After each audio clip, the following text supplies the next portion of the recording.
Chicken బిర్యానీకి ముందుగా magnet చేసిన చికెన్ని ఉప్పు కారం వేసి 1 అవర్ మ్యాగ్నేట్ చేసుకున్న తర్వాత కుక్కర్ పెట్టుకొని అందులో ఆయిల్ వేసుకొని ఈ biryani masala packet out side దొరుకుతుంది, దాన్ని తెచ్చుకొని బాగా ఫ్రై చేసుకోవాలి. తర్వాత 3 ఆనియన్స్ కట్ చేసుకొని వేసి బాగా ఫ్రై అవనివ్వాలి. తర్వాత ఒక 3-4 పచ్చిమిరపకాయలు వేసుకొని కొద్దిగా కరివేపాకు వేసి ఫ్రై అవనివ్వాలి. తర్వాత ముందుగా మ్యాగ్నేట్ చేసుకున్న చికెన్ని బాగా ఫ్రై చేసుకొని 1 స్పూన్ పసుపు యాడ్ చేసుకోవాలి.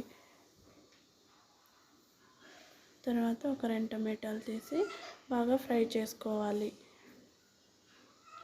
అల్లం వెల్లుల్లి కొబ్బరి మిరియాలు వేసి పేస్ట్ చేసుకున్న పేస్ట్ని యాడ్ చేసుకొని ముందుగా నానబెట్టుకున్న రైస్ని తీసుకొని ఒక గ్లాస్కి 2 గ్లాసెస్ ఆఫ్ వాటర్ని వేసుకొని కుక్కర్లో విజిల్ వచ్చేంత వరకు పెట్టుకొని రైతాతో సర్వ్ చేసుకుంటే చికెన్ బిర్యానీ రెడీ.